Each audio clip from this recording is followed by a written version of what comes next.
Hey everybody, welcome back to yet another video here on Opti TV. My name is Alberto, and if you're new here, we're all about Opti sailing and youth sailing as a whole. Today we're going to be bringing you guys another episode of the Opti TV podcast. I used to call it Opti TV Presents, but we're trying out a different format, and recently we caught up with Scott Norman that you might have seen in episode 12 where we went to the Lake Garda Easter Optimist meeting, and he walked us through what it takes to put together a team and attend an event of such a magnitude. Scott was just recently named the executive director of the Club 420 class, which is a double-handed sailing class here in North America that's intended for youth sailors and is an alternative to more expensive classes like the International 420 and 29er. The Club 420 class enjoys a pretty big participation here in the United States, with about 10,000 boats having been built here in the United States since the 1970s, when Vanguard sailboats came up with the idea of a stripped-down version of the International 420 that was better suited for club-style racing and use in club programs. Scott has a lot of great comments to make, especially if you're an Opti sailor making the jump into the 420 class. Hope you guys enjoy. Peace.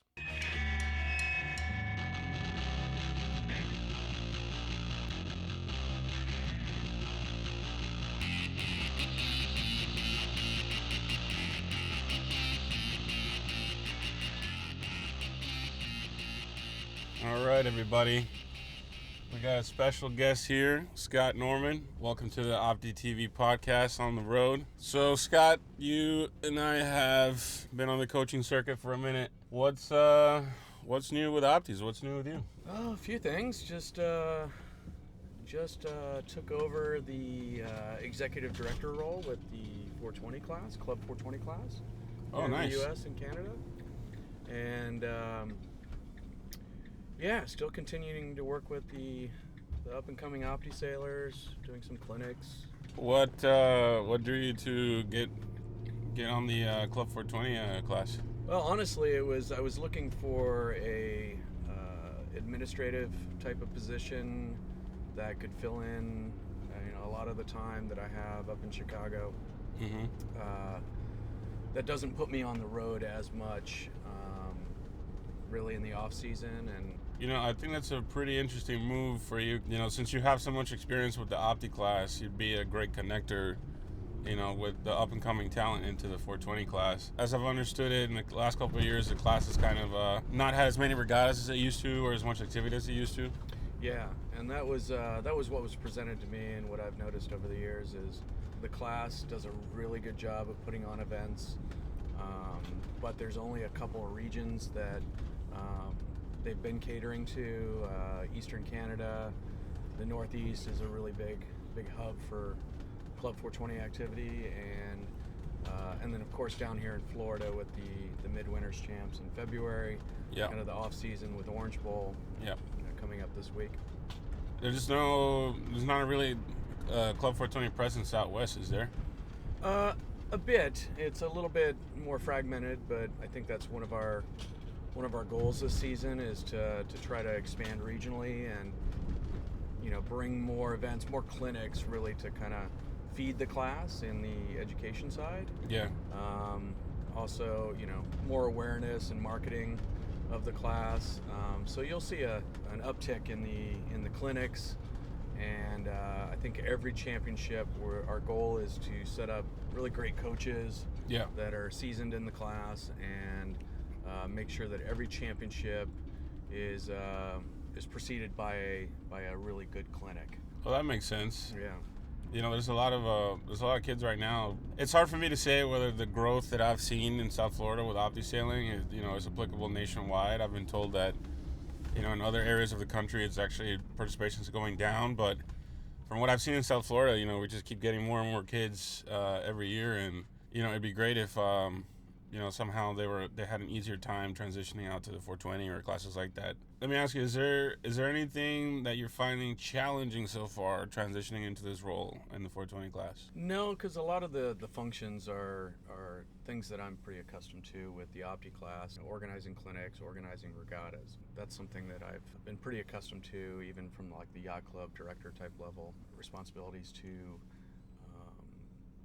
the national side of things. Yeah. So I'm looking forward to it. It's there's definitely some goals in place for the season, and we are. What kind of goals? Well, to expand our regatta, like you said, we're got some gaps in the calendar, and there's a lot of hosts that are stepping up, or at least coming to me, and potential hosts for major championships as well as regional championships, to kind of fill in. The Opti class does a really good job of kind of spreading the championships around the country. It's still very East Coast. Definitely agree. Northeast, Southeast based, but I think they are making a conscious effort to expand the class west. And I know that the Club 420 board of directors would like to see us expand more into the Midwest, more into the West Coast. Because I think there's definitely interest, and it's one of those build it and they will come type of thoughts. So I'm excited. This will be a very busy year for the class, and we've spread actually the administrative position into two parts: the development with Alana Marks, handling most of the development side with the clinics and setting those up with the championships, and then my responsibilities are primarily with the championships themselves, setting up all the pieces to make it flow. And there certainly is a lot of pieces to running a regatta. If you guys saw our video, episode 3 on the Battle of the Bay, we gave you a little glimpse on what it's like to put together a regatta. But real quick, for those who don't know what the 420 is, what the class is, do you mind just kind of talking a little bit about the class and the boat itself? Sure. Well, it's a simplified. The Club 420 is a simplified double-handed boat. It's used primarily at the club level. It's somewhat based, I think, off of the International 420. A little bit different shape of a hull, much different rigging, but a lot of similarities between the two. There's just less controls, kind of designed to be a simplified boat for club racing and club sailing. Hence the name, I imagine. Yeah, exactly. And it's exclusive to North America, being Eastern Canada right now, and in the United States. They're creeping up on 10,000. Oh, wow. Yeah, I think it's right in I want to say it's 75 to 8,500 boats out there that, obviously all of them aren't active, but, a lot of boats have been retired or used for fleets within clubs. It's also when you take the more advanced part of the Club 420, which is the trapeze and the spinnaker, off the boat, it becomes a interscholastic type of fleet or boat. That's the ones that they sail in high school and college. High school and college, yes. Lots of fleets of those throughout the yacht clubs, and colleges and high schools have their own fleets. But it's an easy boat to retro back into the club sailing, which would be the open away from the scholastics, just by adding the trapeze and the spinnaker kit to it. So it's dual purpose. The boat has also been designed to be a little bit more of a robust type of hull. I was going to ask you. I've been told that the hull itself has been reinforced and has correct me if I'm wrong. Does it have another bulkhead installed in it? I believe. I'm not as familiar with the International 420 as I am with the Club 420, so I can't answer that question in terms of the major differences, other than just the hull shape. I'm sure the laminate of the hull and the glass thickness. It's a heavier boat, so that tells me there's definitely more fiberglass and more material that goes into the construction. Right. And it was designed that way to be a boat that can withstand more abuse from an Can withstand club abuse. Because let me tell you, I mean, you know more than me, but from what I've seen, you guys are tough on boats. This is true. This is true. And and I think a lot of it too was a price point. The entry level of an International 420 is quite a bit more, but you're getting a lot more too with that boat. It's definitely not a boat that sailors will jump into right out of the Opti. So I think the Club 420 is a good stepper into the high performance boats, and for the majority of the membership, we get them for about 3 years, from Optis till college, that high school sweet spot for timing. What do you think is like the biggest draw for kids getting out of the Opti class to get into the 420? Well, I think it's you make a choice. Some kids do both, whether it's single-handed or double-handed sailing. Obviously, the Opti is a single-handed boat, but there's a social side to that. So I think the Club 420, if you want to get into double-handed sailing, is a great first step. It's still very simple. The controls are very simple. There's not a lot of tweaking on each of the control lines. There's just, I should say, control and sub-control lines like you do with the International 420 and various high-performance classes. Yeah. So you still get to work on the basics, and it's a good entry level if you don't sail the Opti, or if you're entering like maybe at the high school age, to get yourself into the sport. Absolutely. So that's what excites me about the boat is hopefully we can bring more sailors to the water and get active into racing, and but it's still very much a part of the club's basic offerings, and summer programs and whatnot. For any maybe potential club that's looking to get into, buy a couple 420s or add a double-handed offering, what would be some recommendations that you'd have in terms of acquiring and running a 420 program? Well, of course, just a simple getting online, getting on Google and searching, for used boats is a first step. Getting an idea of what's out there. Picking up the phone and calling myself, calling any of our board members.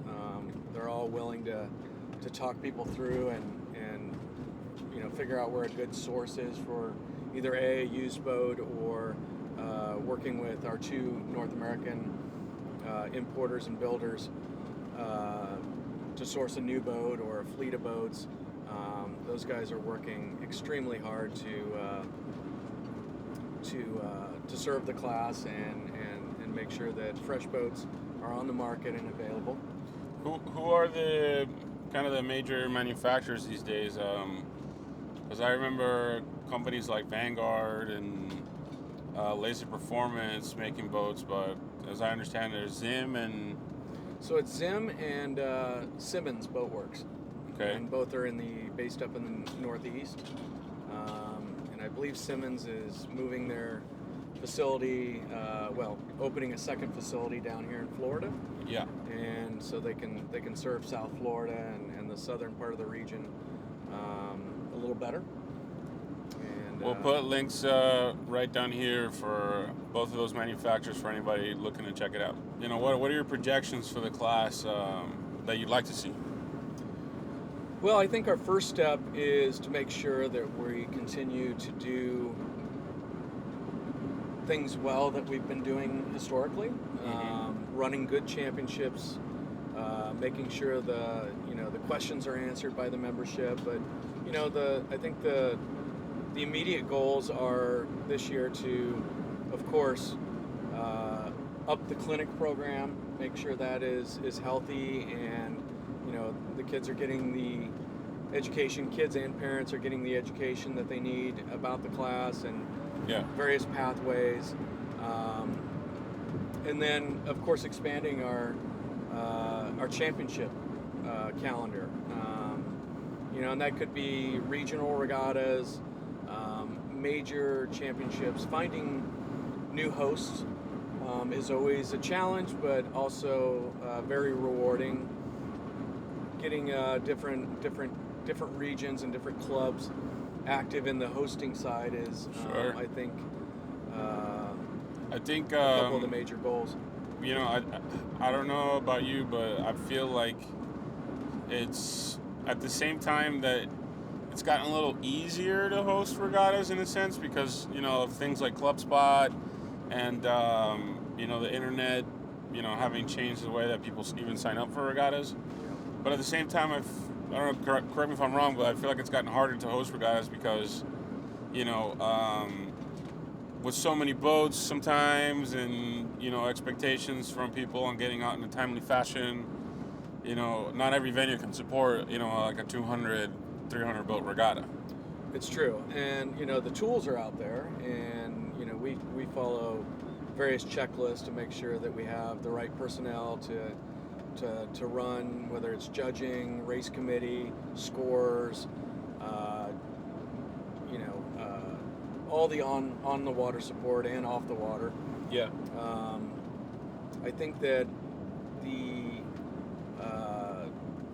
fact that whether it's the Opti class or the Club 420 class, have people in place like myself to administrate and make sure that all the boxes get checked. Sure. To give people what they're paying for and what they're spending a lot of time and resources and energy to get to these championships. They deserve the best, and that's really at the forefront of my position, is to make sure that we continue to assemble what's needed to build a good championship and a good regatta and a good experience. Can you explain what the Triple Crown is in the 420? Sure. There are, it pretty much stays the same each year, but it's a series of events, particularly, I believe it's 5 events. I'll have to double check this year, but I believe it's 5 events, and there's a point value system to each of them that's plugged into a formula where the top 3 events that you attend get factored in, and then the sailors are ranked from those events, and that's where we get the overall season, the top of the list there. Okay. Yeah. Because, doing this Opti TV and meeting people, they typically have a lot of questions, and also I get a lot of those questions are, about the next steps, and I got a question online on Instagram about it from somebody who was interested in getting into the 420 after Opti sailing. And another thing that they asked was also, if, let's say that you get into the class, you make the investment, maybe you get a boat, what are some things that people can do, or what would you recommend to kids about managing expectations with a partner, how to keep a sailing partner, and just how to work better together so that, you avoid that, let's just say the challenges of keeping a sailing partner in the double-handed class? Well, I look at, when it comes to double-handed sailing and having a partner, whether it's a skipper or a crew, the biggest challenge is, making sure that you have somebody that you enjoy being in the boat with. Somebody that's hopefully got the same commitment level that you have to practice, to attend events. It's not easy. It's a lot like a marriage. Yeah. That there's some give and take there, but you also need to make sure that you're on the same page with your partner, and that you enjoy sailing. That's ultimately why we do this, and what Agreed. What I think is special about strong pairs that are out there and strong teams. They enjoy each other, and they both know, skipper knows their role, crews know their role. I think it's probably harder sometimes for the Opti sailors to jump into a crewing role because they have different responsibilities than where to point the boat. And For sure. But it's also can be an advantage. Having two skippers' minds in the boat can be pretty lethal too when it comes to performance.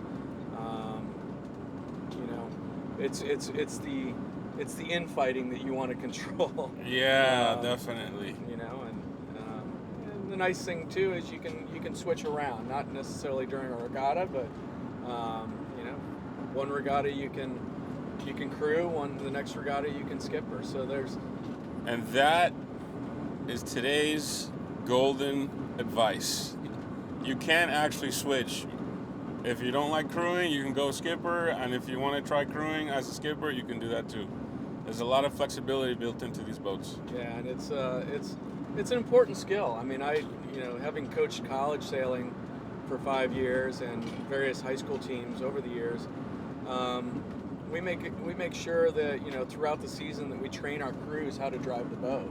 Yeah. There's a handful of scenarios where, at least that I've witnessed, that crews need to get behind the stick and be able to get the boat around the course, or whether it's a rescue type of situation where Right. the skipper is pulling off, or I've even seen where there's on the water umpiring, and the skipper has to jump out of the boat into the umpire boat or the judge's boat and explain the situation, go through the protest, and the crew has to sail the boat around. So Wow. It doesn't happen very often, but it happens. Yeah.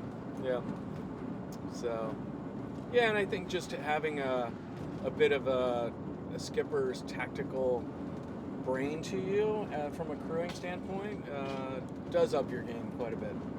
Yeah, I think so too, because I mean, another thing is that when you have that, let's say, adaptability, flexibility in the different roles in the boat, you become much more valuable in future, maybe teams you get on, especially with keel boat, because I remember from my time, in pro sailing, like, if you were somebody who understood every role in the boat and could perform in every role in the boat, you got, phone calls back to back. People wanted you on your team.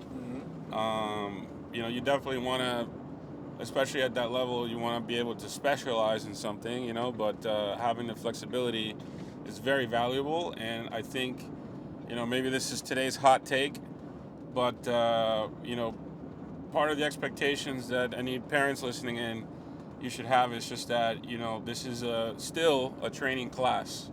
It's still a class that you're skill building on, and you need to have the, patience to figure out everyone's role and develop, the strength as a team, because maybe, you were the best skipper in Optis, but you made a better crew, in the 420s.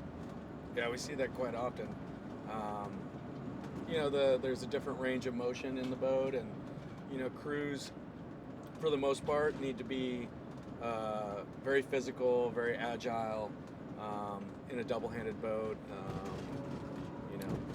Would you say that sometimes sailing, like the sailing world as a whole, kind of undervalues crew? Yes, it's easy to recognize the skipper that puts the boat in certain places around the course and wins races. The skippers seem to get all the glory, and the crews, in my opinion, are the MVPs of the team, where they're the ones that make the boat go fast, in my opinion. And that's what I've always tried to impress upon my high school and college crews, either when I was sailing or coaching. Skippers, take care of your crews. They are so valuable. Yeah, I thought that was really cool when the Club 420 class started including crews in the results listing. Yeah, it's important. I mean, that's everybody likes to be recognized, and crews are no different. Yeah. Like you said, they're the engine that drives that boat. They are. But as we're getting here to the airport, we're gonna wrap it up with this special, I guess, podcast episode. Like, what would you call this? I'm not sure. I don't know, but I do know on that thought, skippers, say thank you to your crews. Buy them a birthday present. Buy them a Christmas gift. Something to show your appreciation. That is a good message. Well, Scott, it's been a real pleasure. It's always good catching up with you. Yeah, for sure. And if anybody's interested in finding out more about the Club 420 class, right here on the screen, I'm going to put up the contact information for Scott as executive director. So, feel free to reach out to him if you have questions, and write to us as well. I mean, at the end of the day, we're a resource for you guys too. So, I guess that's it. Great. Thank you, Opti TV. Thank you. This has been Alberto. See you next time. Sweet.